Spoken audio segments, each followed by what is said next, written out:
Good evening, everyone, and welcome. Welcome to the 17th Annual Chattahoochee Valley Sports Hall of Fame Induction Banquet. We thank all of you for being with us this evening, and a special thank you for your continuing support of the Hall of Fame. In just a few seconds, I'll ask you to please stand for the presentation of our nation's colors, the color guard coming from the Ranger Training Brigade at Fort Benning, standing for the national anthem, and please continue to stand as the color guard retires the colors to your right. At this time, would you kindly please stand?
Thank you. Please be seated.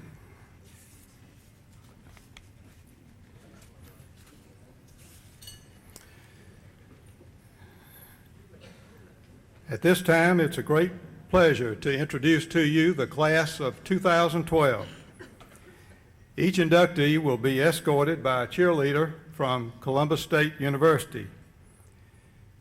We're pleased to introduce to you from Regina, Saskatchewan, Canada, and the Columbus Cottonmouths, class of 2012 inductee Jerome Bechard.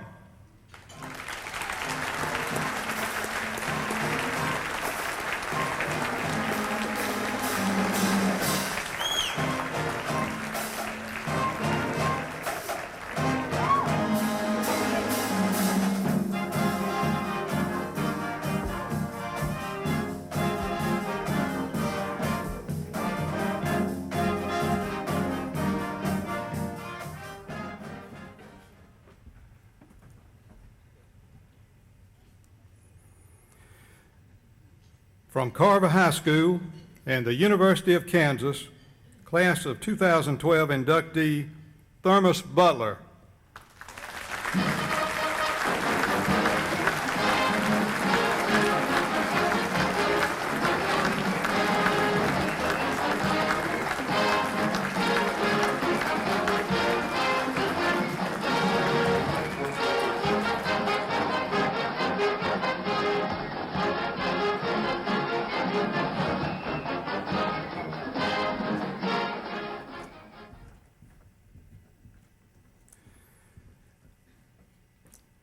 from Ardmore, Oklahoma High School and the University of Oklahoma, class of 2012 inductee O.L. Gilstrap.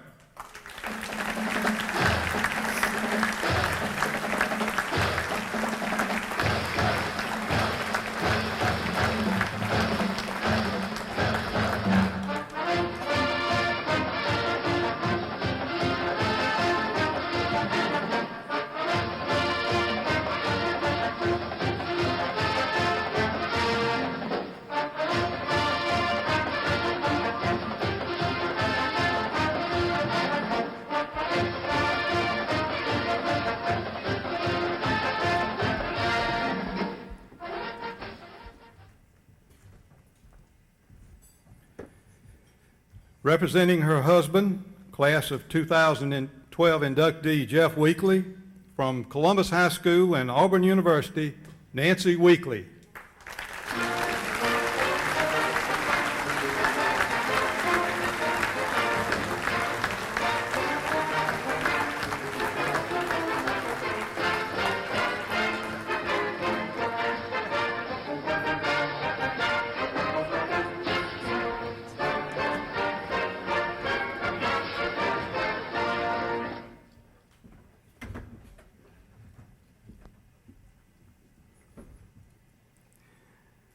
From Central High School, class of 2012 inductee Max Wilkes.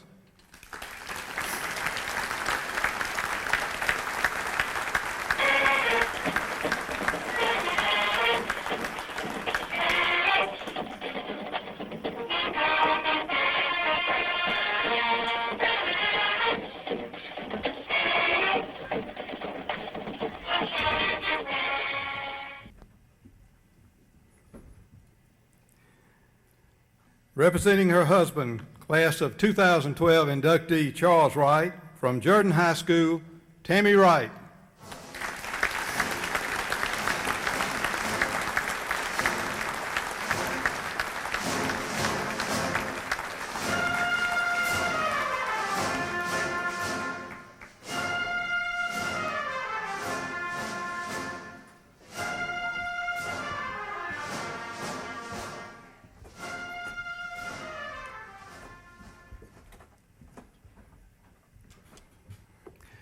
Ladies and gentlemen, if you will kindly refer to the program on the table before you, you'll note that we'll begin shortly with the invocation, followed by dinner, and then following dinner, we'll recognize various notables in the audience, and including past year inductees or their representatives, and then, of course, the highlight of the evening will be the induction of the class of 2012.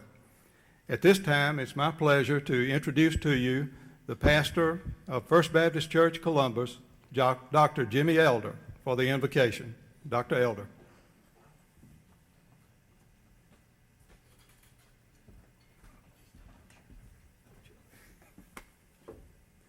Thank you, Jim. Would you join me in expressing appreciation to Jim White for doing this year after year and putting in such timeless service on this?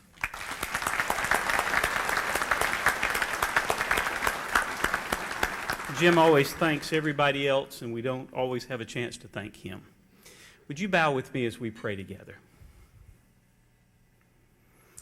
Lord, we're acutely aware that those who are inducted in this Hall of Fame teach us an important lesson, a lesson that the significance of a life is not in just one game played, but in the way the life is lived. And we thank you for those who are honored this evening. And we pray that the inspiration of their lives, their drive, their determination, the spirit that allowed them to be recognized, may that be the kind of spirit that touches our hearts and our lives as we are woven into the fabric of your greater world. Thank you for this community, for the place where we live, a place that understands how to bring out the best in individuals, but also a community that reminds us that all of us have something to give. May we go from this place determined to make contributions on our own. Thank you for food and for fellowship, for time shared, memories that are a part of this evening. please be with us according to your will and in your purpose. In your name, amen. Ladies and gentlemen, we'll pause for about 20 to 25 minutes to enjoy dinner. Thank you.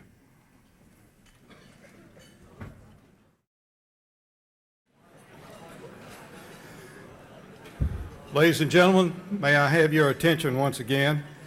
Good evening, and if you haven't completed your meal yet, certainly continue to enjoy it. Again, we welcome you to this special occasion, an occasion where we will recognize those who have contributed to sports throughout the Chattahoochee Valley. However, before we continue the evening, we want to recognize a number of special guests with us this evening. The first thing I'd like to do is express our appreciation to the Ledger-Enquirer newspaper, to Kevin Price, the sports editor, to the various writers, Kathy Guerra. Kathy is with us back there at table number 56, and Kathy, we welcome you. The other newspaper writers were Joe Myers, Joel Erickson, and Jeff Hendrickson. I hope you had a chance to read the profiles in the newspaper. They were outstanding, and we certainly appreciate the efforts of those individuals in marketing the Chattahoochee Valley Sports Hall of Fame. Special thank you as well to Stuart Weber at TV3 and to Dave Platter at Channel 9, and a very, very, very special thanks goes to Phil Scoggins, who coordinates a lot of the video effort, along with Robbie Ross, Stan Plymel, and Michelle Bentfeld, who have made and will make still photos this evening. We're grateful to all of these individuals, and if you'll kindly join me in expressing that appreciation, I'd appreciate it.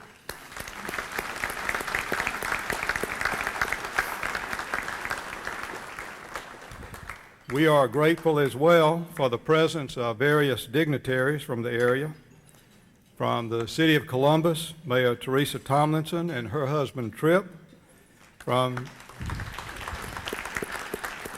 the City of Smith Station, Alabama, Mayor LaFay Dellinger and her husband Rick. From the City of Phoenix City, Mayor Sonny Coulter and his wife Kathy. And from Fort Benning, representing Major General Robert Brown, is Colonel Jeffrey Fletcher.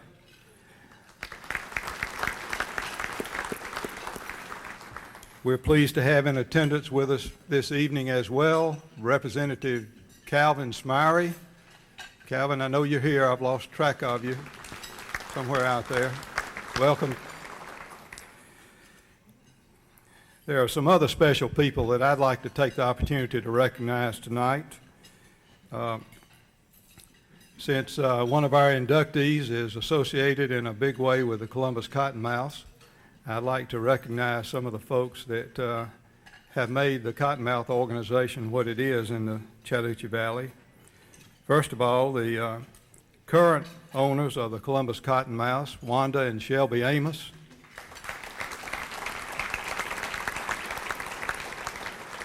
Former owner of the Columbus Red Sticks Baseball Club and the Columbus Cottonmouth Hockey Club, Martha Mara Paul.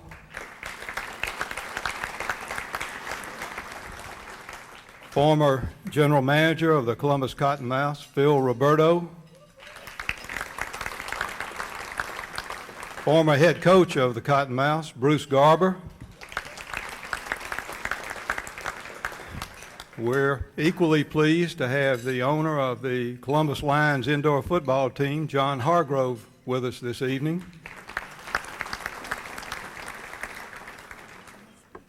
Some 17 years ago, a group of local sports enthusiasts gathered to consider how they might honor those who had contributed to sports from the Chattahoochee Valley. After a series of meetings, the organization we know today as the Chattahoochee Valley Sports Hall of Fame came into existence. That organization today consists of 17 members some serving on the selection committee and some on the board. Some of them, if not all of them, are with us tonight. And if the members of the Chattahoochee Valley Sports Hall of Fame organization would kindly stand, I'd like to say a big thank you to them for jobs well done as we approach this banquet.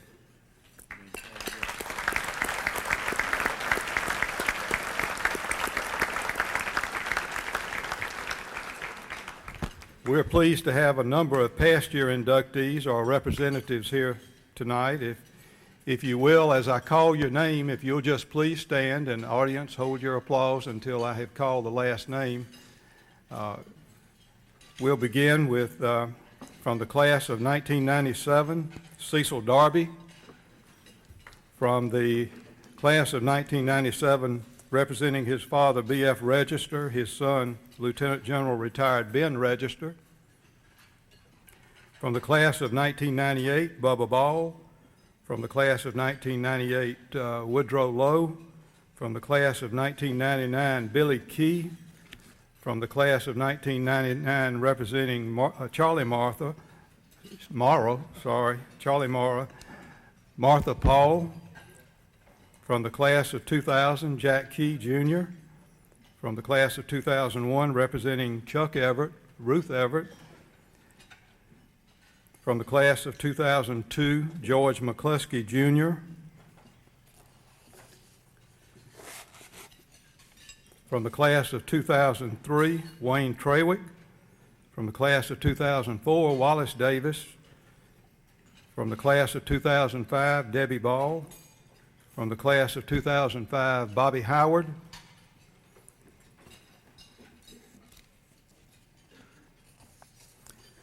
From the class of 2007, Judge Aaron Cohn. From the class of 2008, James Patrick. From the class of 2009, Larry Gaither. From the class of 2010, Greg Camp. From the class of 2011, Champ Baker Jr. From the class of 2011, Joe Harrell. And from the class of 2011, Ron Yarborough. I trust I have not missed anyone. If I have, I certainly apologize, but let's give all of these past year inductees a round of applause.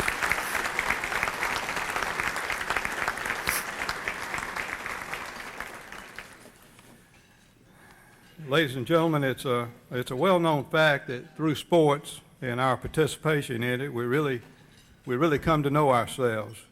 This is because we stretch ourselves, and in so doing, we confront our limits. In this way, we learn how fast we can go, and slowly we begin to extend outwards. We do this through practice and through coming together. We know the benefits of sports, and thankfully our society offers us the opportunity to enjoy it. Yet we know, too, that we have to work hard sometimes to make the facilities available, and that comes at a financial cost. Your presence here tonight is important, not just to the Hall of Fame, but on a much wider scale as a member of our tri-communities. In 1999, we built 55 cabinets at the Civic Center with which to proudly display the memorabilia of our inductees. Through tonight's event, we'll have inducted 87 individuals into the Chattahoochee Valley Sports Hall of Fame.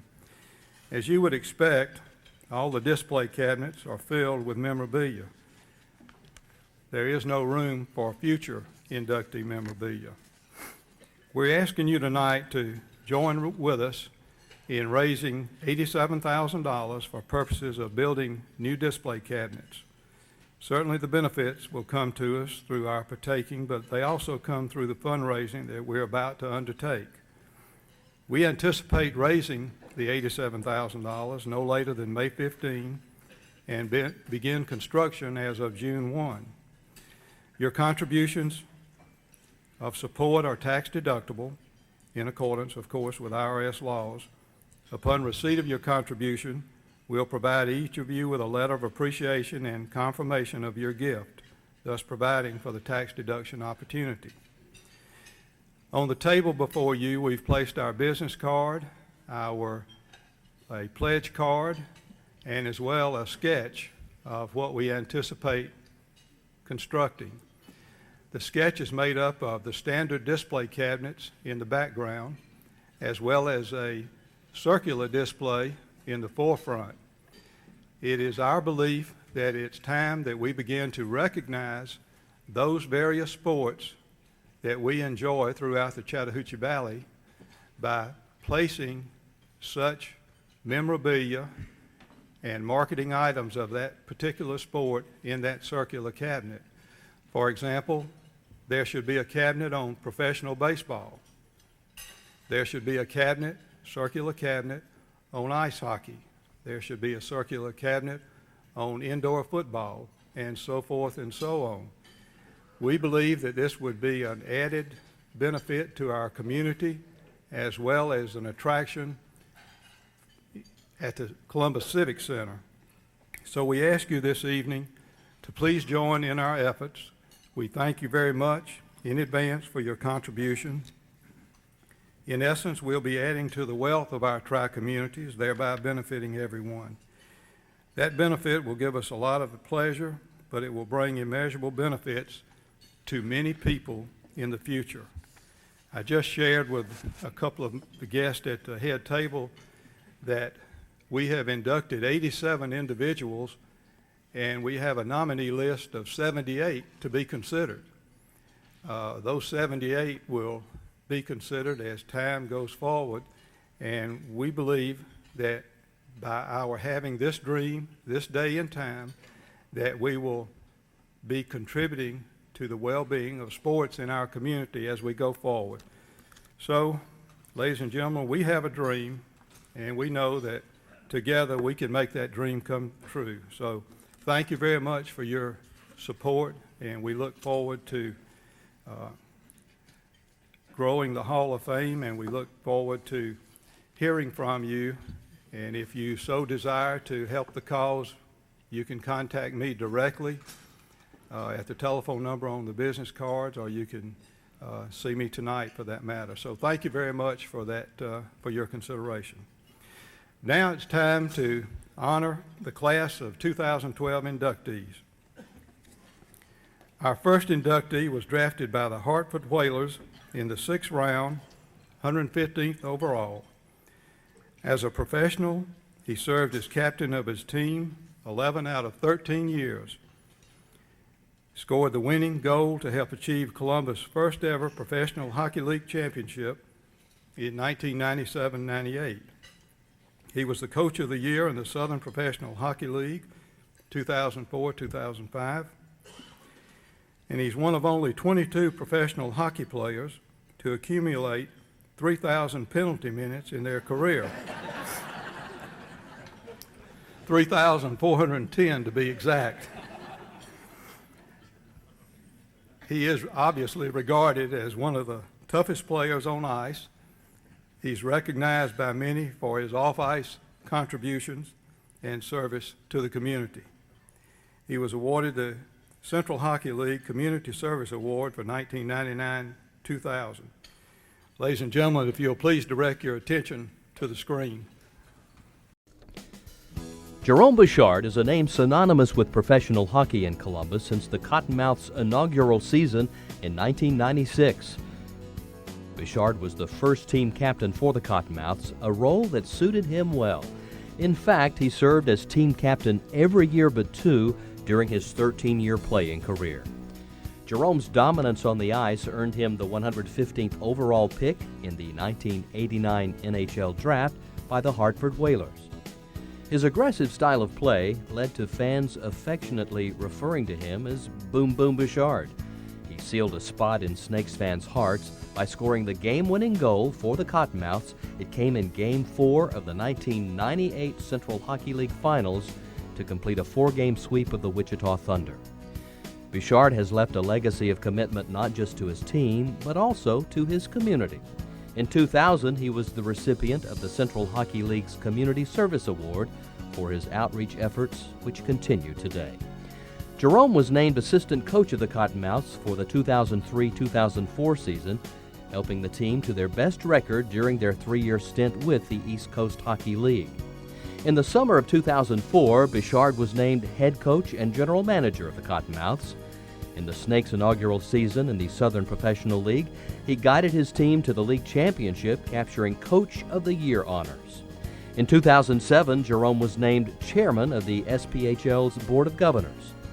During Bechard's playing career with the Cottonmouths, he played in more games, 450 regular season and 55 playoff games, than any other player in team history, also collecting more penalty minutes than any other player. His number 16 jersey is one of only 2 retired by the Cottonmouths. Ladies and gentlemen, the Chattahoochee Valley Sports Hall of Fame is proud to induct Jerome Bechard. Ladies and gentlemen, class of 2012 Hall of Famer Jerome Bechard.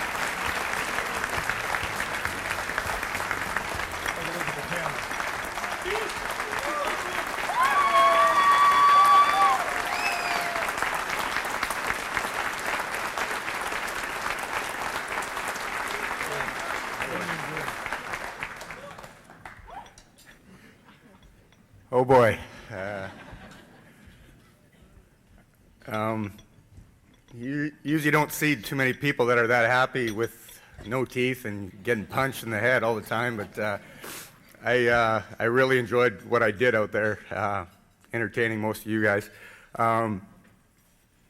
See if I can get through this here. I'm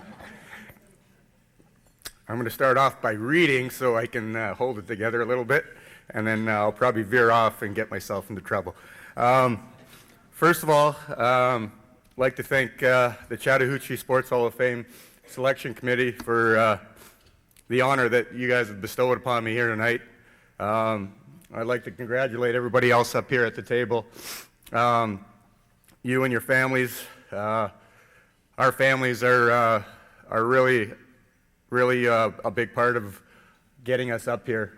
Not only your parents, but your siblings and everybody else that you've helped out along. So I think we really owe that to a lot of our families.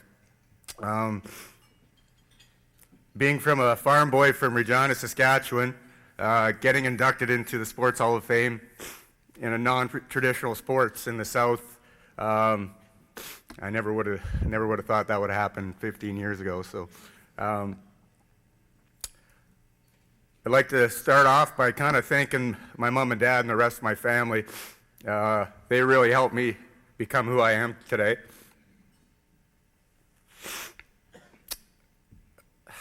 Whew. I wish my mom and dad were here tonight, but they're not. But they're healthy at home. They're just not here, so that's good. I got this. Thanks, Jim. My mom and dad really helped me get to where I am today. The commitment, the endless hours in the car, driving us all over the country, so I could follow my dream to be a professional hockey player. They gave me everything to succeed: love, encouragement, discipline, and I can't thank them enough, and obviously I wish they were here. To go along the lines of following my dream and being a professional hockey player, and this is where I'm veering off. I shouldn't do this, but here we go. Well, no, I won't. My junior coach back home in Moose Jaw, Saskatchewan, when I was 17 years old, told me I was too small to play defense, and I couldn't skate very well, and I should probably stay on the farm. And you know what? The truth hurts sometimes, but the truth is there, and you have to take it, and with the good and the bad. And you know what? I took it, and it motivated me to prove him wrong. At that point, knowing that I really didn't have as much talent as a lot of people, I had to do something different to get noticed.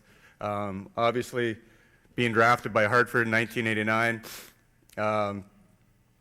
the 4 years prior to that, with my coach telling me I couldn't skate and I should be a farmer, I had to separate myself from everybody else. And how I did that, I took the hard road. I had to fight. I had to block shots. I did everything I could for my team to win. And with my ugly skating, and that drew enough attention right there to me with my ugly skating. But you know what? It caught somebody's eye, and I separated myself from everybody else. And there was a lot more talented people than me, but I outworked everybody and would run through that wall over there if that meant to win, and if that gave my team an opportunity to win. So, thank you, Coach. I appreciate those words of truth and honesty, and it got me here today, so thank you. To my 3 girls,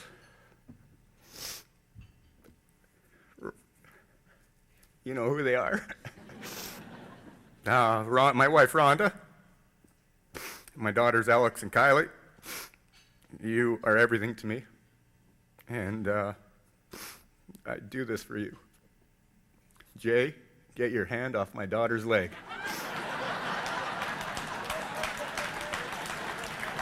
I'll come down there right now, Jay.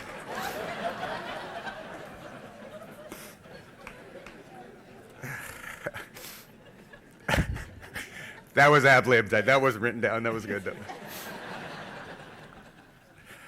I got to keep him scared. Rhonda, thank you so much for following me to the south and allowing me, sharing me with so many people. These people, our fans, are the people that paid my salary for all the years, and I know when I said one more time or one more autograph or I got to go talk to this person over here or shake a hand. Thank you. I love you. To Martha, Morrow, Paul, we know Charlie's up there watching us, and you know what? Thank you for bringing hockey to Columbus and starting this legacy, starting it. I can't thank you enough. You started something that's really special, and I'm just glad that I'm here to continue it. Phil and Mary, Roberto, thank you guys for being here tonight. You guys are like my mom and dad in the South. Phil, you took me under your wing in Birmingham, and I'm kind of glad that things didn't work out in Birmingham for you and me, because it brought us here. And Garb, same thing with you. But you know what? I can't thank you enough for everything you've done for me, so thank you. Bruce and Janice. Bruce, thank you for making that call in '91 in Birmingham. I'm sorry it took so long to return that phone call, but I was on the back 40 seating lentils, and I had to walk home. But I'm really glad I've returned that phone call. Garbs, I've learned a lot from you, not only as a player, but as a friend, and thank you for all the years. So thanks. To all the players that I ever played with, it was an honor playing with you. I took great pride fighting, blocking shots, bleeding, losing teeth, doing whatever it took to provide my players the opportunity to win. And I wouldn't change anything. I'm just glad that Deke that we had some guys on our team that could score some goals, and we actually could win. So I wish some of the guys were here. Wanda and Shelby, I can't thank you enough for keeping the team here in Columbus. You are one of the main reasons I'm here today. You not only believed in me, but this hockey team. Not for winning games, but for what we stand for, what we do for all the good in the community. Being good role models, helping children out, raising money. You know what? That's why we're here. If we win a championship, on top of that, that's great. But we want to help people out and help the community. Thank you for allowing me to be part of your family and taking us in. So from the bottom of my heart, thank you so much, Juan and Shelby. I already kind of said this, but thank God for working things out. You know what? Birmingham didn't work out, and I'm so glad it brought me here to Columbus. I could be on a tractor in the middle of a barley field in Regina, Saskatchewan, and just be a farmer. And here I get to be Boom Boom. And I can't believe I just said Boom Boom. You know what? If there's one person that I help in Columbus, there's one little boy that needs encouragement, if there's something that I can help them become a better person, that's why I'm here. For that, Columbus, thank you for allowing me to be a part of your community, and I'm truly honored to call this home. I have one more thing that I would like to see before I leave Columbus, and it's not happening soon. I want to see a hockey player come out of Columbus, Georgia, get a Division I scholarship or turn pro, anything with our new building down at the Civic Center. That's a dream of mine, is to get a hockey player out of Columbus and do something with it and use that tool to do something good for their lives. And that's go to school, make a living, it doesn't matter. But we have the tool down there right now, and that's a dream of mine. With that said, thank you. And I'm going to kind of quote Charlie. I remember him walking around the concourse in the Civic Center. I haven't seen you guys at a hockey game yet. Where have you been? You guys need to be down there. So anyways, we play next weekend. Legends is next weekend. Come see us. Thank you so much, and thank you.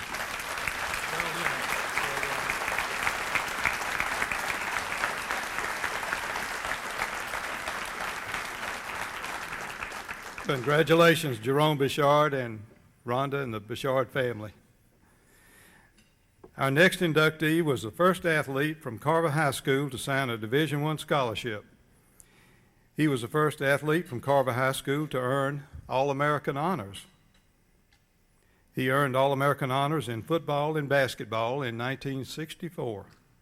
He ran the 100-yard dash in 9.6 seconds while at Carver High School, and that's a record to this day. One of the first black kickers in Division I football history. He kicked one of the most important field goals in Kansas University history, a 38-yard field goal to tie Kansas State University 3-3 on October 29, 1966 in Manhattan, Kansas. He was the first athlete from Carver High School to sign a professional contract with the Edmonton Eskimos of the Canadian Football League 1968 through 70, with the Washington Redskins of the National Football League in 1972, and the Birmingham Americans of the World Football League in 1974. If you'll kindly direct your attention to the screen. Thermus Butler was a gifted athlete who burst on the scene at Carver High School in the early 60s. He was a three-sport letterman. On the football field, he played offensive and defensive end, defensive back, and kicker. He was Carver's first high school All-American in football. On the basketball court, he led the Tigers to the state tournament for the first time in school history, also earning All-America honors on the hard court. After graduating in 1965, Thermus signed to play college ball with the University of Kansas, becoming the first Carver alum to sign with a Division I school. He was switched to running back and led the Jayhawks in scoring his sophomore season. His blazing speed was clocked at 9.5 in the 100-yard dash. Butler's kicking experience at Carver paid off at Kansas. He handled the kicking duties for the Jayhawks, becoming the first black kicker in Big 8 history. In 1966, he booted a 38-yard field goal with just 4 seconds left in the game to tie arch-rival Kansas State 3-3. The pros came calling for Thermus Butler's services in his junior year. He signed with the Edmonton Eskimos of the Canadian Football League in 1968. Butler was a starting running back for the Eskimos for 3 seasons, his best coming in 1969 when he rushed for 879 yards. A knee injury forced him to come home to rehabilitate. In 1972, Butler came out of retirement and signed with the Washington Redskins, becoming part of George Allen's famed over-the-hill gang. Another knee injury, though, halted his career with the Redskins. He got one more shot at the pros in 1974 when he signed with the Birmingham American of the newly formed World Football League. He played there until the league folded in 1975, averaging 4.5 yards per carry. Ladies and gentlemen, the Chattahoochee Valley Sports Hall of Fame is proud to induct Thermus Butler. Ladies and gentlemen, class of 2012 Hall of Famer Thermus Butler. Take a look at the camera down there.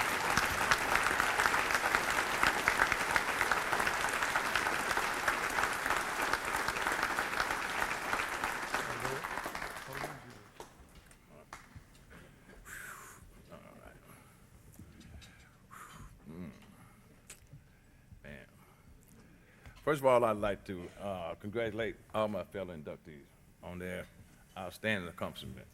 And it's an honor for me to be going to Hall of Fame with you guys. And to the family of Charles Wright and Jeff Weekley, it's an honor to be going to them as well. When I went to talk to George Allen about joining his Washington Redskins, I was in awe. Because I remember as a 13-year-old boy when the Redskins played Green Bay Packers at Memorial Stadium, what we would call expedition games back in those days. And I sold soft drinks at those games. And as we sat around his office, I was just in awe. He had all these pictures of great players, all these memorabilia, and he had all these great quotations. He had one that said, "The future is now." So I looked at that and said, that makes sense. And he had another one that said, "Performance win games, not potential." I said, that makes sense. And he had another one that said, "Practice does not make perfect, perfect practice does, that you can perfect bad habits." That makes sense. And I looked around on his desk, I saw something that didn't make sense. He had a picture of like a barbed wire fence out in the country. And I looked a little closer, and on top of the fence pole sat a little turtle. And he said, if you looked at that picture long enough, you realized that that little turtle couldn't have gotten him on top of the fence post by himself. That somebody had to put that little turtle on top of the fence pole. So George said he kept that in his office as a daily reminder to himself that he did not get where he was by himself. And tonight, I guess I stand for you as a little turtle on a fence pole. Because it's quite obvious I couldn't have gotten up here by myself. And with the time that's allotted to me, I like to use it, acknowledging and thanking those people that helped put me up here. But before I start acknowledging people and thanking them, I got to acknowledge and thank God for it. Because whatever athletic abilities I had were gifts from him. And not only did he give me gifts, he put people in place all throughout my life that would help me enhance those gifts. So I thank God for the gifts and the people. One of the best gifts he gave me was my family. I'm the proud son of John Flash Butler, one of the greatest football players to ever play for Spencer. In fact, he was recently inducted into Spencer's Sports Hall of Fame. And he set the bar pretty high for me, that coming up, regardless how well I played or whatever I did, his buddies always remind me, you're pretty good, but you know Flash. So I had to live with not being a Flash. My mother probably was my biggest fan. We live next door to Mrs. Charles, who was the principal of Carver. And so my dad was away fulfilling his military obligation most of my high school years, but my mother never missed a game. And by her riding to the game with Mrs. Charles, the principal, they always had VIP seating.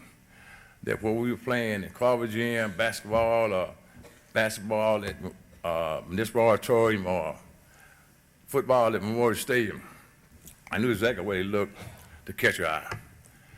And after every game, I would come home and her response was always the same. You all played good, and I'm proud of you. Never, you all played good. I'm never proud of you, and I'm proud of you. My first coach was a guy by the name of Melvin Pearson at Claflin Elementary School. He coached basketball there. And he taught us to play hard, play fair, and even made you turn around, face the scoring table, and raise your hand when you committed a foul, which you don't see that anymore.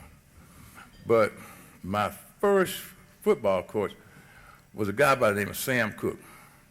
He saw a bunch of kids playing in East Island on the playground. We were about 12 or 13. And he said, well, I'm gonna get you all a little team. So he begged, borrowed, and got some little uniforms, and we were called East Island Rockets. And but the Part 1 leagues of Columbus at that time was segregated. So they wouldn't let us in. So the little East Island Rockets were all dressed up with no place to go. But Mr. Cook, he wouldn't stop there. He went at Fort Benning and got us enrolled in the Fort Benning League. And we never lost. We played about 6 games, but we never lost a game.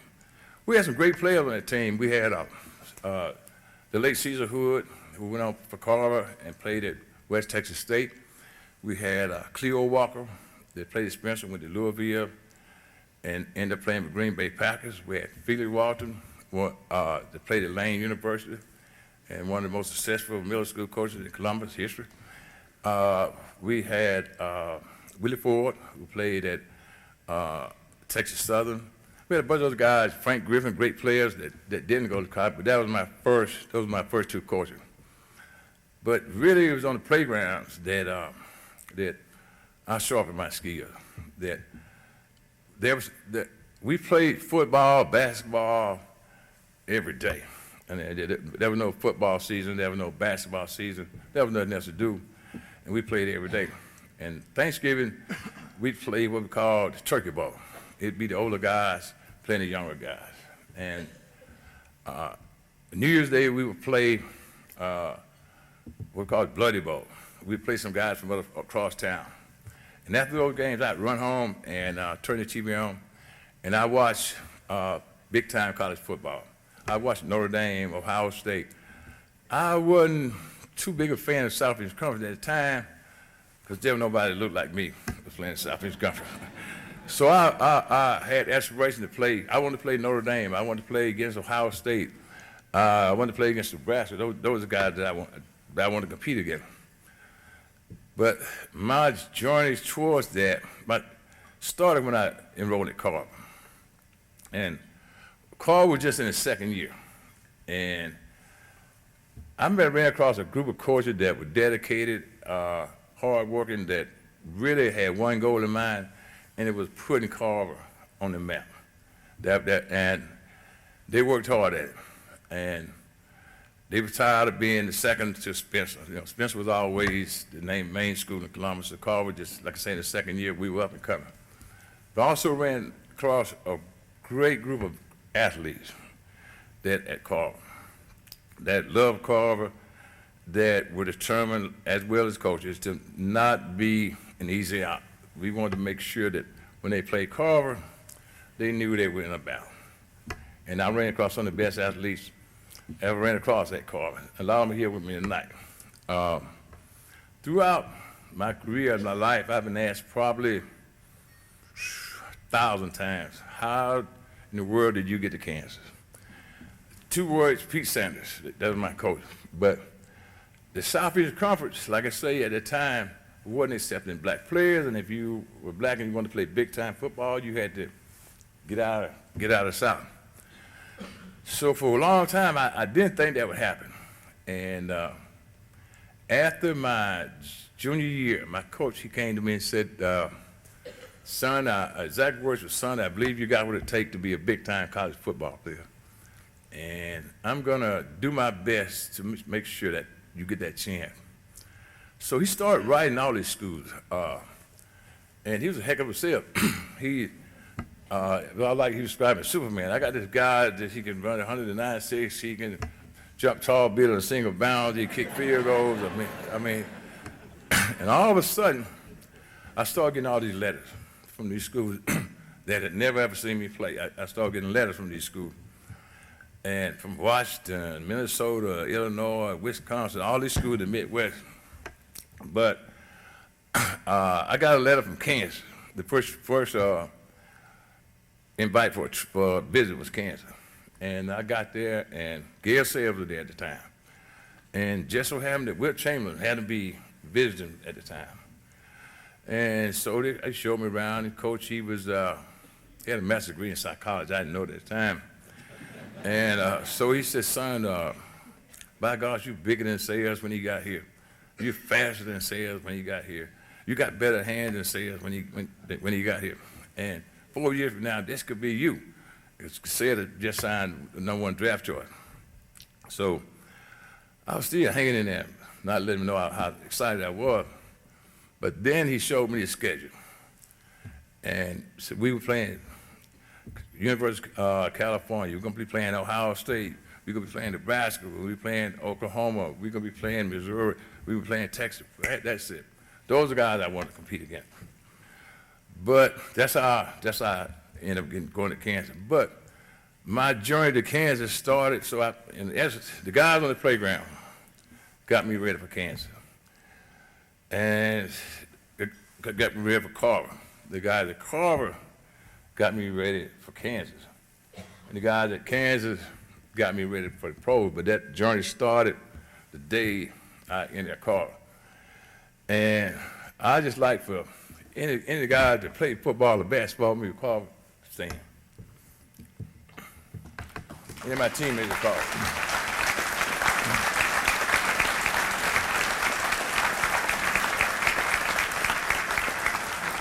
These are guys that put the little turtle up here. These are guys that put the turtle up here. And in the words of my mother, y'all played good and I'm proud of you. But I'd like to thank the committee for selecting me. I'd like to thank all the friends that coming out and sharing what's easily one of the biggest nights of my life with me. And I'd like to thank, especially thanks for everybody here from Carver. There was one cheer that always got me excited and fired up when I went to Carver. And anybody from Carver would know exactly what I'm talking about. And it simply went, I'm so glad I'm from Carver High, singing Glory Hallelujah. I'm from Carver High. Thank you.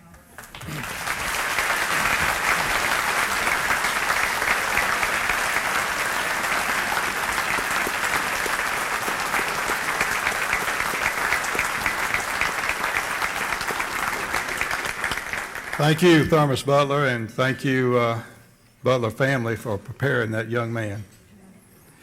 Our next inductee won 5 gold medals at the Oklahoma State Track and Field Meet in 1942. He was the leading scorer on the University of Oklahoma track team, 1943-44, during World War II, as a matter of fact, freshman year and post-World War II, lettering in basketball in 1947 and 48. He coached Columbus College NAIA in Division II in varsity tennis, achieving a 70% winning record in 19 years.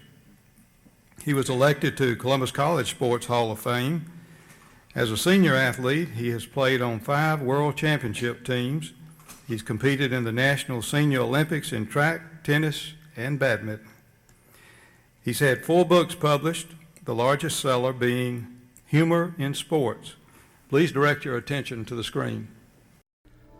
Oscar L. Gilstrap demonstrated an uncanny desire to compete in athletics in high school. He lettered in football, basketball, and track at Ardmore High in Oklahoma. Gilstrap hitchhiked to the state track meet as the only representative from his school. He won 4 gold medals, including Best All-Round. Gilstrap signed to play basketball and track and field with the University of Oklahoma in 1942. As a freshman, he was the Sooners' leading scorer in track. He was also a freshman starter on the basketball team. His athletic career was put on hold for 33 months while he served on active duty with the Army during World War II. He rejoined the University of Oklahoma in 1946, picking up where he left off. He was the top scorer on both the indoor and outdoor track teams, setting 2 school records in the low hurdles. He also lettered on the varsity basketball team. Gilstrap launched his coaching career at high schools in Dothan and Viger, Alabama. He was named Dothan's varsity basketball, track, and tennis coach in 1961. He still has the best 3-year record of any basketball coach at Dothan, with 66 wins and just 11 losses. Gilstrap joined the coaching staff at the new Kendrick High School in Columbus in 1967. 3 years later, he was named tennis coach at Columbus College, where he would coach 2 decades. His teams enjoyed 19 consecutive winning seasons against NAIA and NCAA Division II competition. Gilstrap was honored on 4 different occasions as South Atlantic Conference Coach of the Year. He coached 4 All-Americans, including his son Speedy. Coach Gilstrap was inducted into the Columbus State University Hall of Fame in 2000. As a senior citizen, Gilstrap has played on 5 national championship softball teams. He won the plaque for most home runs in one of those tournaments. He played senior softball every year from 1979 to 2003. He has also competed in the National Senior Olympics. Gilstrap has been a lay speaker for the Opelika-Troy district of the United Methodist Church since 1992. He's also authored 4 inspirational books. Ladies and gentlemen, the Chattahoochee Valley Sports Hall of Fame is proud to induct Coach Oscar L. Gilstrap. Ladies and gentlemen, class of 2012 Hall of Famer O.L. Gilstrap.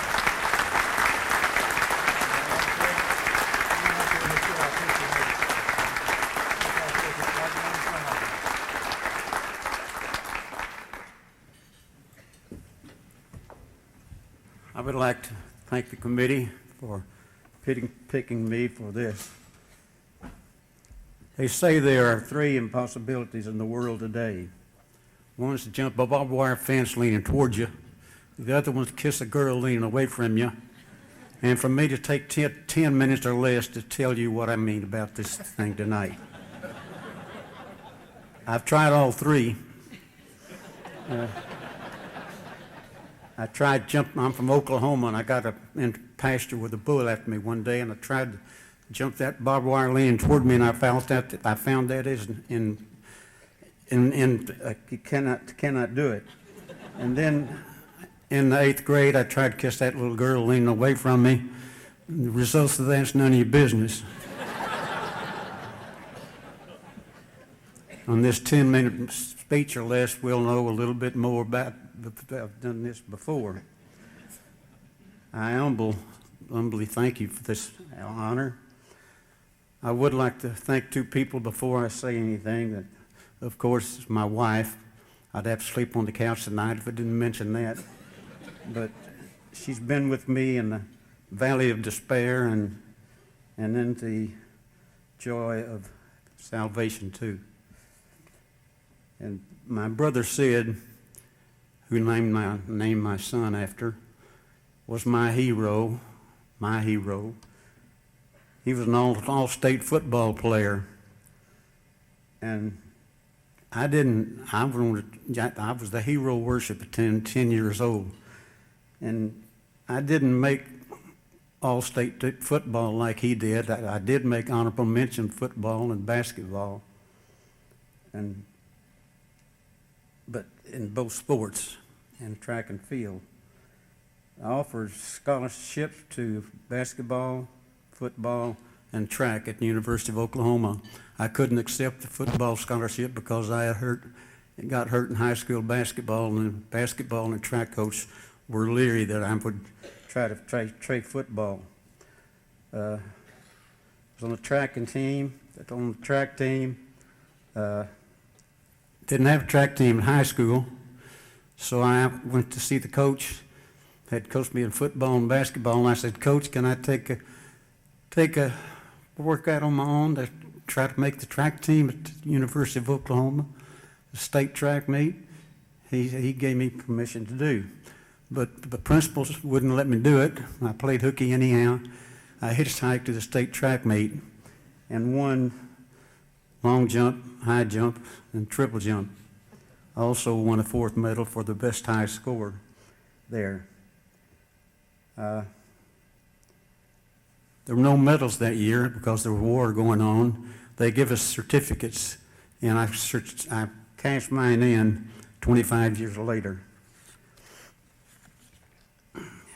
In my senior year in 41 and 42, Japan attacked Pearl Harbor.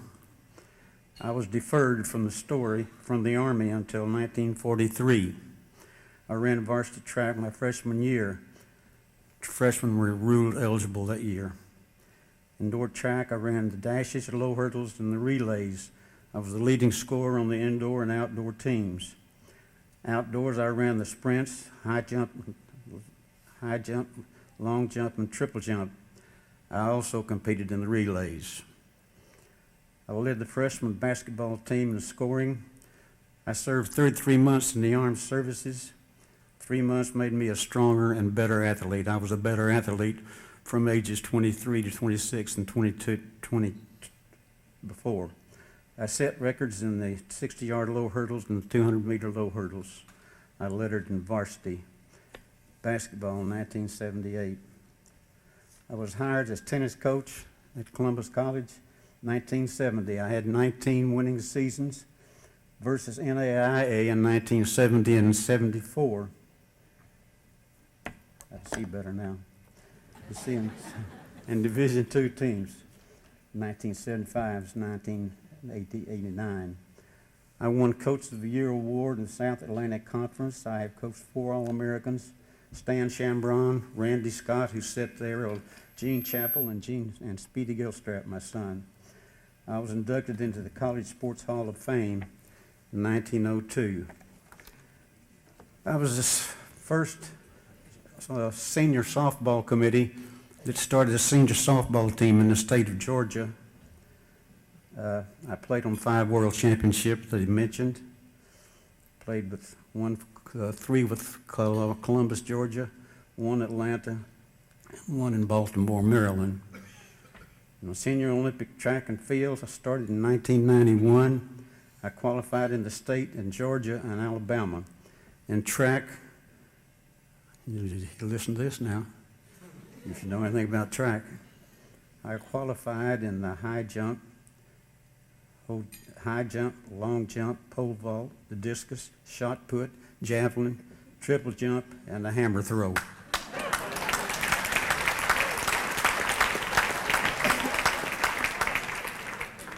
In track events, he entered a 100 and 200 meter dash.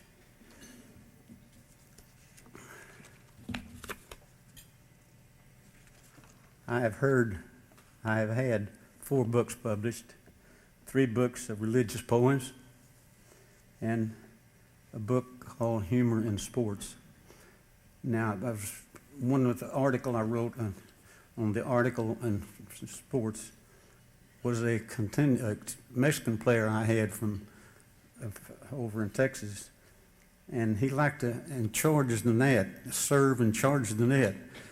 And I was writing that article to make a point that you don't build tennis courts next to a baseball field, because Gilberto served and started charging the fat.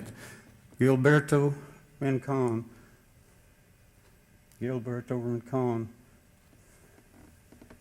Oh gosh. Gilberto Rincon.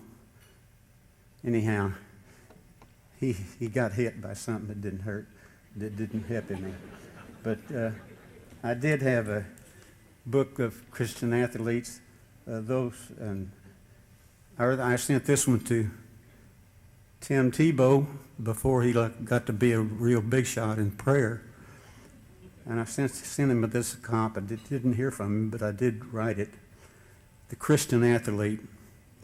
On the gridiron, we struggle so hard to win with the desire that is in us.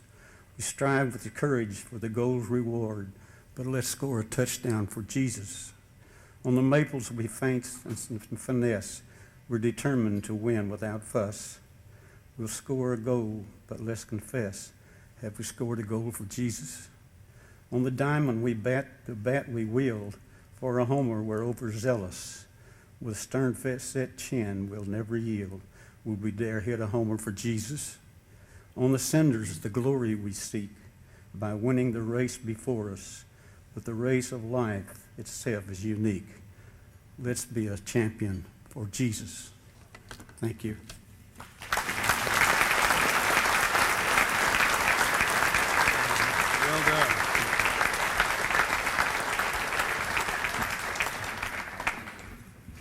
Congratulations, Mr. O.L. Gilstrap and the Gilstrap family as well. Our next inductee was a graduate of Columbus High School, lettering in baseball and football. He was captain of the football team and was selected most popular and most athletic by his classmates. He received a football scholarship to Auburn University, lettering 3 years, played on the 1957 National Championship team, and he graduated in 1958 with a Bachelor of Science degree. Following graduation, he taught at Baker High School, coaching football and baseball, along with Pop Warner football and Little League baseball. He was active in Hardaway High School athletic programs, was instrumental in building Hardaway's first weight room facility. He served as president of the Haltbackers Booster Club, attending every event participated in by his children, Lynn, Nan, and Wade. His community involvement includes being president and charter member of the East Columbus Rotary Club, a Paul Harris Fellow, chairman of the athletic committee of the school board, Columbus Home Builder Association, and Muskogee County Development Authority. He has 2 awards named after him, the Jeff Weekley Home Builder Associate Member Award of the Year and the Hardaway High School Jeff Weekley Award. Please direct your attention to the screen. Jeff Weekley exhibited his leadership potential early on at Columbus High School. He was a 2-sport letterman in football and baseball for the Blue Devils. He was a catcher on the baseball team and tight end on the football team. Jeff was named Gridiron Captain his senior season in 1953. He also served as Senior Class Student Council Representative and President of the C Club. His classmates voted him most popular and most athletic. A Kiss from Mom, captured by the Columbus Ledger-Inquirer, was his send-off to college. Jeff received a full football scholarship to Auburn University to play for the legendary Ralph Shug Jordan. Weekley was a 3-year letterman for the Tigers, playing both offensive and defensive guard. His senior year proved most memorable. In 1957, Auburn captured its first ever SEC championship, going 10-0. The Tigers were proclaimed national champions, finishing first in the Associated Press postseason poll that year. The following spring, Jeff graduated from Auburn with a BS degree in education. Weekley returned to Columbus, where he landed a teaching job at Baker High School. He also helped coach the Lions football and baseball teams.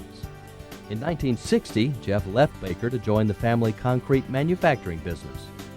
Jeff's 3 children attended Hardaway High School, where Jeff became actively involved in their athletic program.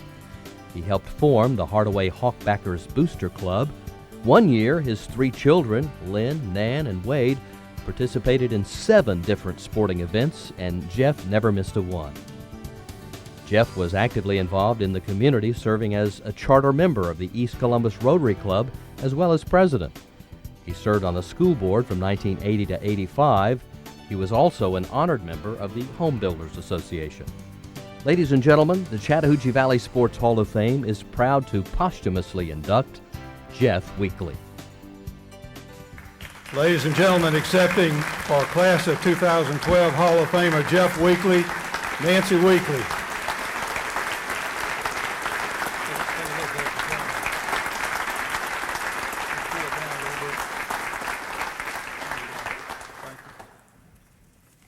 Thank you, Phil, for that beautiful tribute.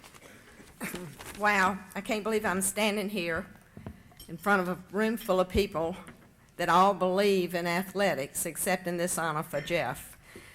Last week, I read a devotional that said, "You gain strength through the struggle and power through the pain." I would venture to say that there's not an athlete in this audience tonight that doesn't identify with that phrase. When Jeff was a senior in high school, he received a grant and aid to Alabama Polytechnic Institute, now known as Auburn University. And there were no campus visits, no recruiters, no TV cameras, no puppies, just a letter from the chairman of the scholarship committee that basically said that we congratulate you on being accepting this grant and aid. And in signing this grant and aid, it's agreed that we will furnish or pay the following expenses while you are in attendance at Auburn: room, board, tuition fees, laundry, $6.50 per month, $9.50 for cash, and books. And then later in the summer, he received a letter from Coach Jordan saying you are to report to practice on Tuesday, August the 31st. It will be necessary to bring with you a change of bed linen, blankets, pillow, and necessary toilet articles such as towels, soap, etc. My, how things have changed. But the real values of athletics certainly have not changed. The things that Jeff learned first at Auburn were the value of hard work, discipline, and respect. Coach Jordan was definitely Jeff's main mentor. And Coach Jordan told his football players that how you met challenges on the football field would also be the way that you meet challenges throughout your life, and that should be head on. Coach Jordan's favorite phrase was, when the going gets tough, the tough get going. And little did Jeff know just how many times that would come forward in his life. The first challenge that Jeff met, and a lot of you in this room will understand why I say this, that it was such a big challenge, was his first job was working for Coach Bubba Ball. Some of you understand what I'm saying. That was almost more than a 21-year-old could handle. But Coach Ball taught Jeff a lot and was definitely one of his mentors, and certainly remains a close friend of our family to this day. And while Jeff was at Baker High School, he coached both football and baseball, and he taught health and geography. Geography to Army brats who had lived all over the world. He had never been out of the Southeast, and that was just to play football. So those of you who know him knew that he could pull that off, and I think basically what he did was he sat back and let them teach each other, and he listened and learned from them. Just met that challenge. Shortly after going into private business and starting a family of his own, he just could not get coaching out of his blood. And he coached Pop Warner football and Little League baseball in the Peach League. And I think that was really one of his joys, because he followed those players and their parents all through the later years. And we never went anywhere that there wasn't somebody who would stop and speak, who knew him through his coaching. Jeff's children were his pride and joy, and they were competitors too. And as the tribute said, at 1 year, they were involved in 7 different sports at Hardaway High School, and he never missed one. He was instrumental in building the first weight room, block by block, day by day, and also starting the Booster Club. And then when Coach Ball went out to Shaw High School to build the athletic program out there, Jeff was right by his side. He helped start the Booster Club at Shaw High School, and also clear the fields, buy the balls, whatever it took to get that program going. When he was appointed to the school board, and at that time you were appointed, it was his goal that there would be an athletic director for the whole Muskogee County school system. At that time, there was a separate athletic director at each school. And I'm proud to say that that is in effect now, and he would be very proud of that. He taught his children the same, instilled in them the same values that he learned at Auburn: hard work, discipline, and respect. And now all 3 of them are successful business people here in this community. He would be very proud of that, and he would not hesitate to tell you that he taught them everything they know. Jeff was always a competitor, whether it was bidding a job in business, playing around with golf, poker with his buddies, or just trying to grow the biggest tomato to win the Men's Garden Club Big Tomato Contest. It was always a challenge, and all he wanted to do was win. And the biggest challenge he met was when he was 36 years old, and he was diagnosed with a rare form of cancer.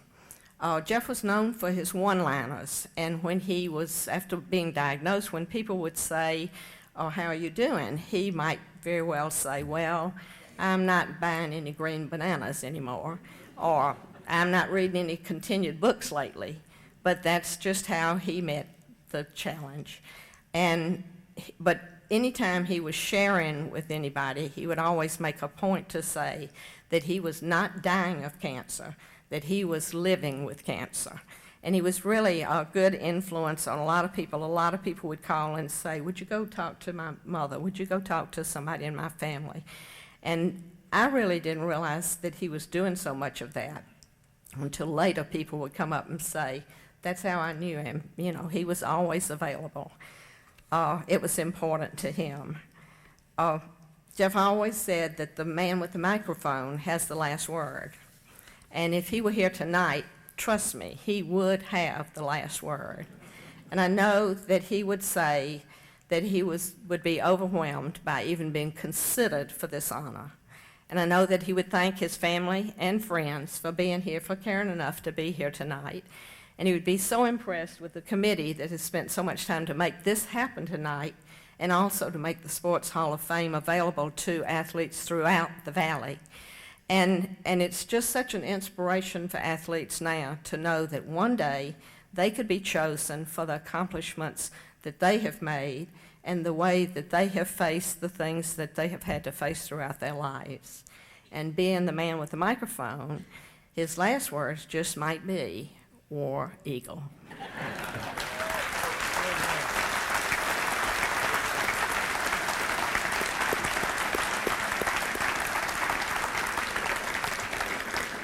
Congratulations, Nancy Weekley and the Weekley family. Our next inductee is a graduate and was vice president of Central High School class of 1959, where he was a participant in football, track, basketball, and baseball teams. He played and managed amateur softball, ASA teams, for 16 years locally and throughout the Southeast. He was a member of the Alabama High School Athletic Association sports official group, including football, basketball, baseball, softball, and soccer for 49 years. Worked state championships in all divisions, receiving the Distinguished Service Award in 1996. Member of the Amateur Softball Association National Umpire Staff from 1983 to present. Member of Alabama ASA since 1967. He was inducted into the Hall of Fame in 1993 as an umpire, a member of the 1996 Olympic softball game staff appointed by ISF umpire-in-chief Merle Butler. He was inducted into the Amateur Softball Association of America National Hall of Fame in November 2011. He received the Lee County, Russell County Ministerial Association 1999 Unity Award. He's a member of the City Council of Phoenix City, District 1, and has been since 2008. He's married to Melinda Weaver Wilkes for 51 years. Please direct your attention to the screen. Max Wilkes can trace his love for sports back to his Little League days. He was on Phoenix City's first Little League championship team in 1952. His athleticism was reflected in multiple sports during his prep career at Central High School in Phoenix City. He played varsity football, baseball, basketball, and track, graduating in 1959. Max's imprint on sports moved to the officiating arena in the early 60s. He registered as a high school football official in 1963 and would branch out into other high school sports of basketball, baseball, softball, and soccer, remaining active after 49 years. In 1996, the Alabama High School Athletic Association honored Wilkes with its Distinguished Service Award. Max has also enjoyed a stellar career as an umpire with the Amateur Softball Association. He has served as president of the Alabama ASA 4 times. Max was Alabama's ASA umpire-in-chief from 1981 to 83. That same year, he was appointed to ASA's national umpire staff. During his 28 years in that capacity, he has served as umpire-in-chief for 80-plus national championships throughout the Southeast. In 1993, he was inducted into the Alabama ASA Hall of Fame as an umpire. Just last November, Wilkes received the distinction of being inducted into the Amateur Softball Association of America's National Hall of Fame. Another honor for Wilkes came during the 1996 Atlanta Summer Olympics. Max served on the Olympic staff for the women's softball games in Columbus. He was appointed by the umpire-in-chief of the International Softball Federation. Wilkes served as coordinator for the umpires and ball girls. Max has been recognized for his positive impact on the community while not wearing the striped shirt as well. In 1999, he received the Lee Russell Ministerial Association's Unity Award. He's also served on the Phoenix City Council since 2008. Ladies and gentlemen, the Chattahoochee Valley Sports Hall of Fame is proud to induct Max Wilkes. Ladies and gentlemen, class of 2012 Hall of Famer Max Wilkes. Take a look at the camera.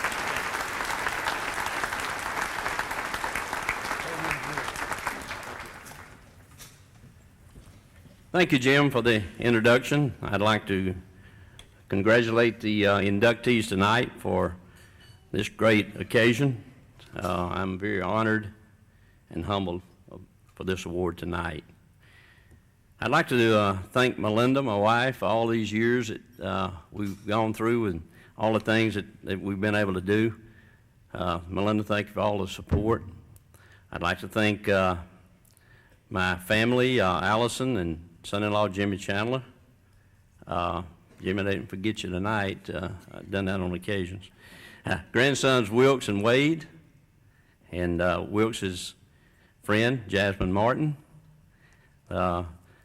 and my son Fletcher and his wife Allie. They're in Arizona right now. He works for the Cleveland Indians, and everybody understands this time of year you got to be at work. He told me a long time ago, if you're not there, somebody's waiting to take that job. He got started with the Columbus Red Sticks here. He was going to Columbus State University, and they needed someone to film the pitchers and the batters. And the next thing I know, they invited him to spring training. And he came home and said, I got a job. I'm going to Canton, Ohio. And he was there a year, and then the next year they built a stadium downtown Akron, about 4 blocks right downtown, and he moved there and was there for a long time, and he went to the Visitors Clubhouse in Cleveland for a couple of years, and then they called him in one day and said, we're going to move spring training to Goodyear, Arizona, and that means we want you to be manager of that facility out there. And he didn't tell me for a long time, because he was just really toying about what he needed to do. But he took that job, and it's been out there over 2 years now, and we miss him. But I know they're here with us in spirit. I didn't miss a time that Allison or Fletcher had dancing reviews or Little League baseball games, but I managed to work it all out so I could either play or officiate. I played softball. I love softball. At one time, I was playing on 3 teams, Monday and Wednesday in one league, and Tuesday and Thursday in another league, and traveling on the weekends. Dr. Lyman's out there remembers those. We started playing years ago, and that almost got me. I had to really cut back, and you know, things like that will get you in trouble sometimes. But we overcame that, and I thank my family for dealing with all of those times, and move on. Our cousin Connie Houston and Jimmy Davis are here with us, Fran Lofton, Connor and Jackie Latham. We've traveled over 20 years to all over the United States, going to council meetings for the Amateur Softball Association. We really enjoyed those trips over the years. But and Jim and I appreciate it a lot. I remember we did a lot of games down at South Gerard when Coach Patrick was coach there, and we played, had some great games, big games there, and that was a good time. Those championship games, they won the state championship one of those years that we were there, and we enjoyed that. Thank you all for being here. Our city council, I appreciate them being here, Mayor Coulter and Kathy, and the other council members, Jimmy Wetzel, Michelle Walker and her husband Carl, our city manager, Wallace Hunter, and his wife Cheryl. We certainly thank you all for being here. Wallace played at Mount Olive, and I had an opportunity of working a lot of games. Pete Ingersoll was a coach, and Wallace played there, and we talk about that a lot. He can still play pretty good, so we may get us up a city team here soon. Wallace, you take it on that, we'd be glad to do that. But thank y'all for being here and your support.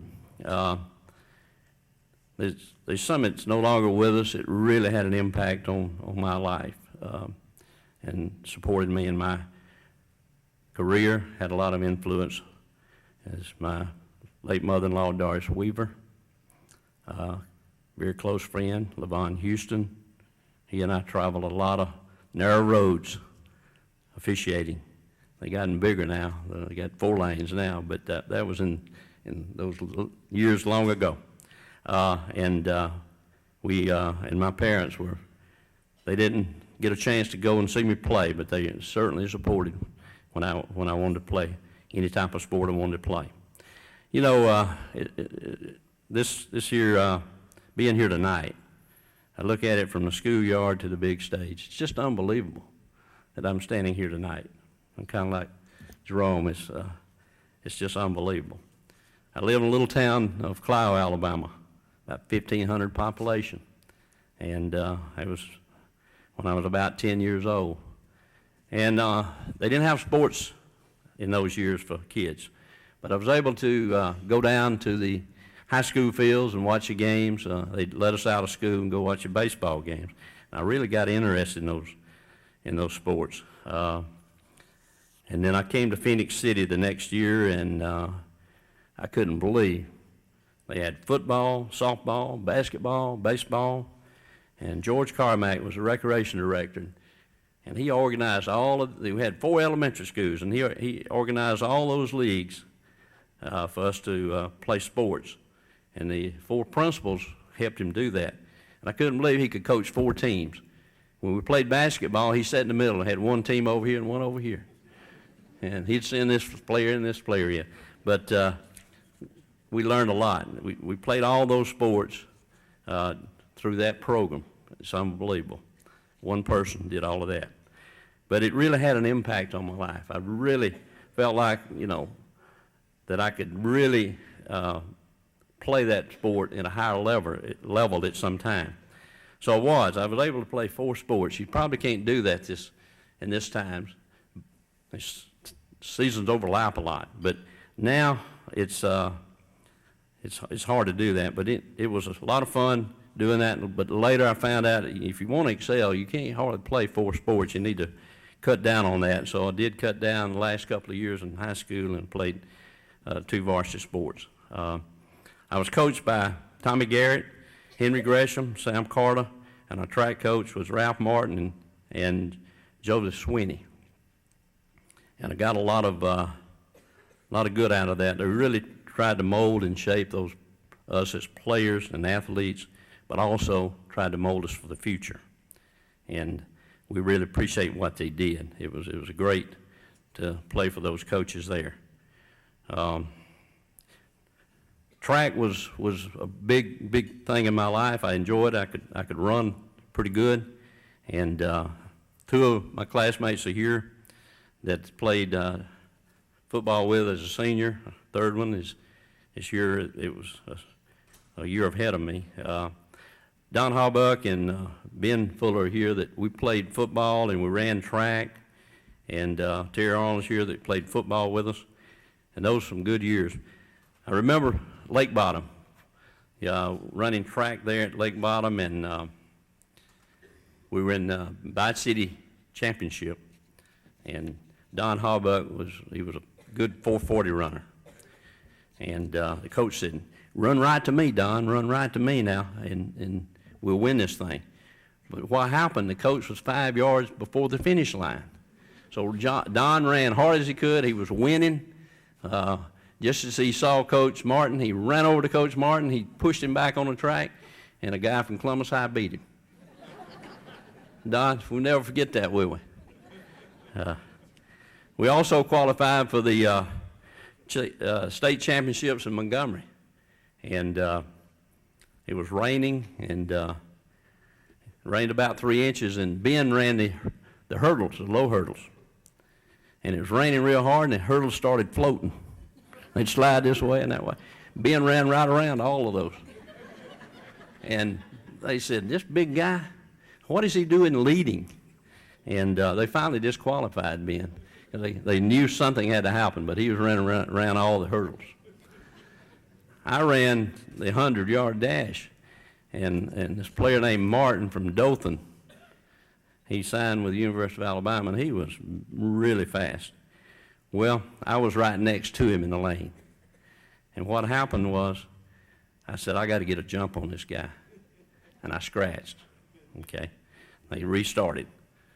Same thing, I scratched again. I was out of it. So Coach Swinney, he really got upset. He said, come over here.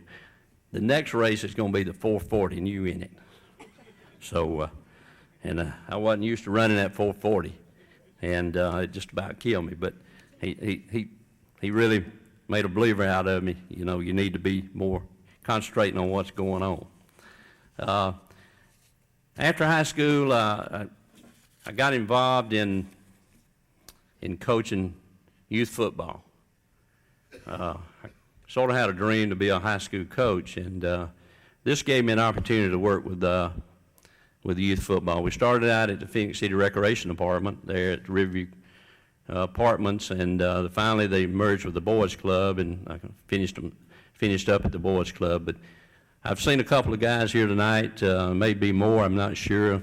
If they are, I'm sorry, but Dwayne Dean and Phil Stillwell are here that played for me at the Boys Club, and we had a good run. It was really rewarding to see these kids grow up and be citizens and athletes and go into business. And it was good to see them tonight, and if there's any I missed, I apologize, okay? And that was a great experience. We later got into sports officiating in high school, and wound up doing 5 sports. 2 of them were ones that I probably worked more was football and basketball. I tried soccer for 2 years. First game I ever saw in soccer, I tried to officiate. So I figured that was not my game. If I could have skated, I could probably do hockey, Jerome, but I couldn't skate. They had a skating rink out on Victor Drive, and somebody had to hold me up. So I know I couldn't have done that. But it was a great run. I'm still involved in a lot of that in the high school sports. And when softball came along as a championship sport in Alabama, the coordinator of umpires and officials, Greg Brewer, said, Max, we got to make a decision. I know you're doing football, I know you're doing basketball, but we got to know the championship sport, and you got to make a decision. You got to do one or the other, you know, as far as help manage it. He said, I'm going to give you a choice. It's going to be softball. So I wound up doing that and being the state's rules coordinator and involved in the state umpire camp, and a lot of that is in training and dealing with rules, and I've certainly enjoyed it. I've been coordinator of a state championship for over 12 years, and that's been a good run. Coaches that I work for probably most is Wayne Trawick. I think Wayne's here tonight. He was a great guy to work for. He always tell you at the pregame conference, he says, guys, you'll make a lot less mistakes than I will. Have a great game. He was just always easy to work for, never jumped on you. And that was great to work for those type of coaches. I worked for a lot of coaches. There's 9 coaches that's in this Hall of Fame now that I was fortunate to work games for. There's 5 players that I worked their games over the years. So it's been a great run to see a lot of the folks that and it's just a real honor to be here to serve this community, and it's great to have the amateur athletics and be a part of that. College basketball, I worked quite a bit of that over the years, and that was a good run there. During my basketball officiating career, Years ago, Coach Gilstrap, when he started the program at Kendrick, Denny Mitchell and I went down to Chavala to work a game, and they were friends. They were both from Oklahoma, and Denny told me, he said he's going to say something to me after the game. So as we were running out the door after the game, here was Coach Gilstrap. You missed one call tonight, Denny. So he knew we was going to get that call, but we enjoyed that. One coach I got to was my coach at Central was Henry Gresham. I later refereed basketball, and he was over at Baker, and he came over to Central, and he said, I was working with LeBron Houston, and he said, let me talk to you guys a minute. He said, I don't stand a chance tonight. Y'all fill in the lines. So sure enough, he didn't win. After the game, he said, I told you. But I had a good run with Coach Gresham over the years and really enjoyed that. The amateur softball has been great to me and my family. We've been able to travel all over the United States and meet a lot of people and make a lot of friends. And as they said earlier, I've been blessed to be umpire-in-chief over 80 national championships across the Southeast, and worked with a lot of umpires, evaluated a lot of umpires. It's been a great run. I've been responsible for over 10,000 umpires getting to national championships throughout the nation, and that's been a lot of work, and Melinda helped me with that quite a bit. I have two folks here, Steve Nelson and Bill Galden, that's been with me in the high school program, been with me in the amateur program from North Alabama. We really appreciate y'all being here tonight. It's been a great run. They talked about the Olympics. Conrad Latham and I served on that, and as you saw a couple of pictures there. It was a lot of fun. We were in charge of those softballs, and folks don't realize how important that was. That was an important job. You couldn't even let somebody hold one of those things. They kept them under lock and key, and they had to be just right for those players. Some players liked them rubbed down real hard, almost all the gloss off, and some didn't. So it was a challenge to see which pitcher wanted which type ball. But that was a great run to work with that staff and the group that came in to play those Olympic games there. Being on the national umpire staff has been quite an honor to represent Alabama and Florida on the national staff, and it's been a great blessing to me. I've been blessed tonight to be a part of this.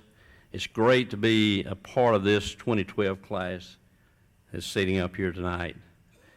It's been blessed that I've worked with so many people over the years that has given of themselves in helping me to reach a higher level. I'd like to thank God tonight for giving and give Him the glory for this prestigious honor. Thank you very much.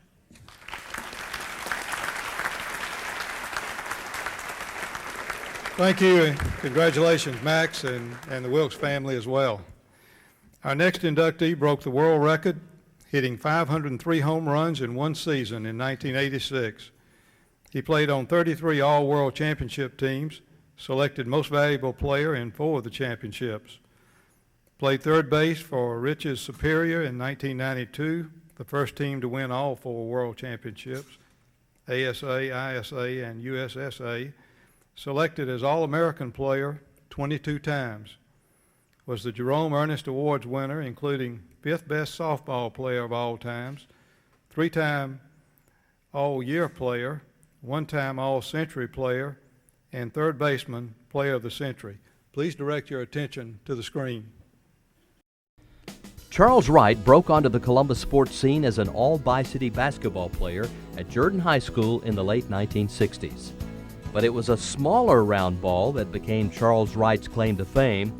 He pursued a career playing softball and became one of the most dominant figures of the sport of all time. His softball career spanned 21 years from 1980 to 2001.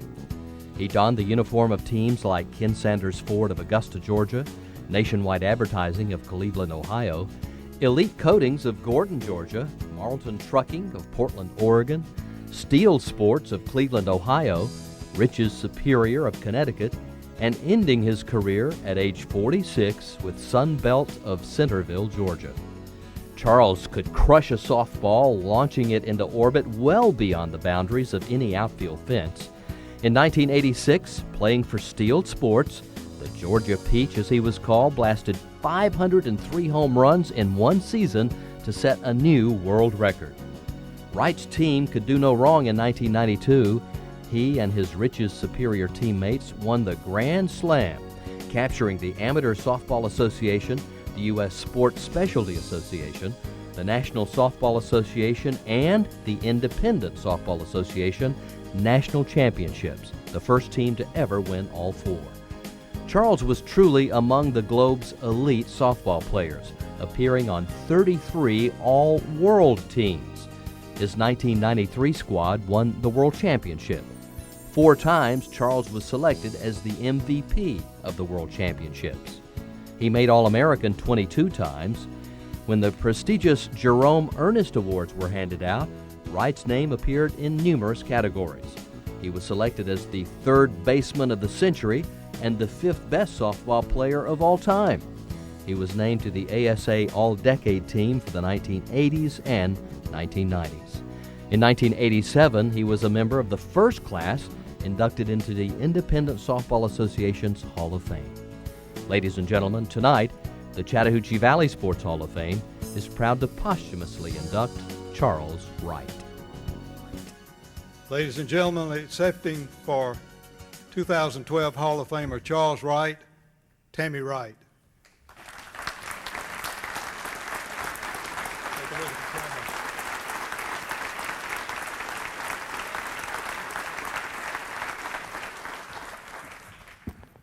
Wow, what a handsome fellow, wasn't he? Sorry, Melanie, Linda Sue, I did have the most handsome husband. On behalf of Charles, what a great night to accept this, and congratulations to all the other honorees tonight. On behalf of the Wright family, we'd like to thank Jim and Ann and all of the members for this great night that you all have put on and all the hard work that you all have put into this. John Sanders, where are you? Thank you, John, for making this night possible for Charles by getting this started, and Ricky Acker for going out and talking to all of his friends to get people to write letters. So this is just such a wonderful thing to recognize Charles for all the great things that he has brought to this community. 10 months ago, we lost Charles to a heart attack. However, he died doing the favorite thing in the world he liked to do, hitting softballs. It was a game that he loved to do, and so he's up in heaven right now playing ball with his daddy and his mama, the greatest cheerleader in the world. The first time I ever saw Charles hit a ball professionally, we were down in Cocoa Beach, Florida. I'd never seen anybody crank a ball out of a baseball field like that man could crank a ball. Charles had this tone to him when he would hit a ball. He would be like, oh, and you're like, oh, there it goes. He could really hit a ball a long ways. Charles truly enjoyed reminiscing and talking about the old times down at the restaurant, and one of his favorite stories that he would tell was when he played baseball with his brother Jimmy on the Spinners baseball team. They had made a great play, and they were throwing the ball around on the infield, and the first baseman threw the ball to Charles on third, and of course Charles wasn't paying attention, so he got whacked in the face and he got knocked out. Well, his mom jumped up out of the bleachers to run out there and take care of her son, and their dad, Buddy, says, sit down, Shirley. And so he goes out there and says, son, next time you'll know where that ball is. Charles said that was the best advice he had ever gotten. He always knew where the ball was after that point. Charles trained very hard all year long going to the gym, but come February it was ball time, and we'd be out taking batting practice, and the kids and I'd be out there shagging balls, and we had this bag. It had like 75 balls in it, and you don't think that he hit that bag just one time, do you? No, it was 2 or 3 times. So not just he was in shape, but we all were in shape in the Wright family. And so I'd like to thank his dad, his brothers, Jimmy and Paul, Doc Lammons, Bodie Winfield, Greg Mathis, and I know there's many of you out there that I have forgot to thank for pitching all those balls and shagging all those balls for Charles, because he would never have been as good of a ball player without all of your help. One day when we were shagging balls, I thought that I would be real smart and try to catch one of his balls, and Charles had told me I don't know how many times, do not catch my balls. But, you know, being a woman, and I was always right. So I thought, well, I'm going to try to catch this ball. Well, I missed the pocket of the glove, and it hit me flat-handed. All I have to say was, my husband was right. In 1984, Paul and Charles were playing in a world championship game. It was top of the 7th inning. The score was tied, and one of the players hit a ball, and it went to the shortstop, which was Paul. And Paul missed the ball, and it went right through his legs, a play he had done 1,000 times. Sorry, Paul.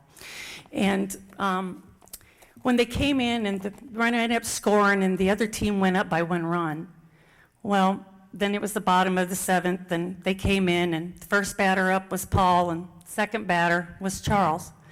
Well, Charles said to Paul, don't worry about it, Paul. They'll never remember your error, because when I get up there, I'm going to hit a home run, so you just get on first base. Just get a hit. So Paul gets up there, and he gets a hit. And so here comes Charles. He's up to bat, and you know what you heard. Out it went. Charles hit a home run.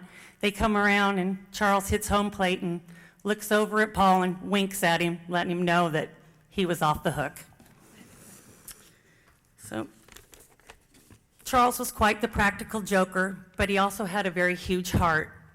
One year, Charles and Paul were in Canada, and there was this little boy, and he was at the dugout sitting right next to Charles, and this little boy had on a Montreal Expo hat. And Charles said to this little boy in the wheelchair, he says, son, if you're going to sit by us, you got to get rid of that hat. And so Charles took one of his hats out of his bag, and he gave it to him, and this little boy put that hat on his head. Well, that little boy came to every single one of Charles and Paul's games.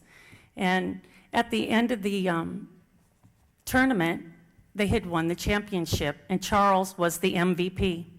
Well, Charles and Paul were walking back to the bus. Charles saw this little boy, and this little boy that was in the wheelchair, he had been hit by a drunk driver. And so Charles hollers at this little boy, and he says, hey, hang on a second. And Louisville Slugger gave them these gloves that had their names embroidered in them, so it had Charles Wright, number 18 on it. Well, Charles went over there and reached in that bag, in his bat bag, and gave that little boy his glove. And then he reached in there and he grabbed one of his shirts and he gave that little boy his jersey. And then when that was all done, Charles gave him his trophy, and Charles told that little boy that he was his MVP.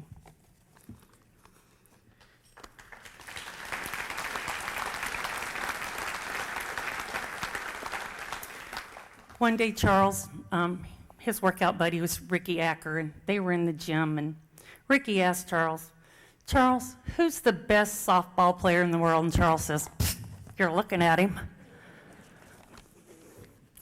So, like they said, Charles broke a lot of records. In 1986, he hit 503 home runs in one season, and he was the National Softball Player of the Year. He was also selected as the Player of the Year for both Softball USA and Slow Pitch USA. Every 1.8 times at bat, Charles hit a home run. He also led the circuit with the most base on balls average of all players. In closing, on behalf of the Wright family, we would like to accept this on behalf of Charles. We know that he's in heaven, and I'm sure he's playing softball right now with his dad, along with the favorite cheerleader, their mama. We miss him greatly, and we will always love him. Thank you.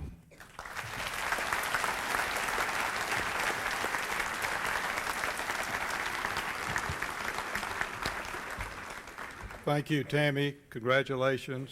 Congratulations to the Wright family as well. In closing tonight, ladies and gentlemen, let me just share a thought or two with you. You know, we believe that there's at least one graphic measure by which we distinguish the great men and women of the Chattahoochee Valley, and that is the Chattahoochee Valley Sports Hall of Fame. While it is physically located in the Columbus Civic Center, I think perhaps more importantly, it's located in our hearts. Within it are 81 individuals. Tonight, we added 6 more. We received them in large part because they were visionaries of perfection. They acted nobly. They acted with purpose of mind and purpose of body. Whether you take them individually or collectively, we believe they've had a significant impact on the quality of life in the Chattahoochee Valley. So I think it's only fitting that before we adjourn, that we please stand and give one final round of applause to the class of 2012.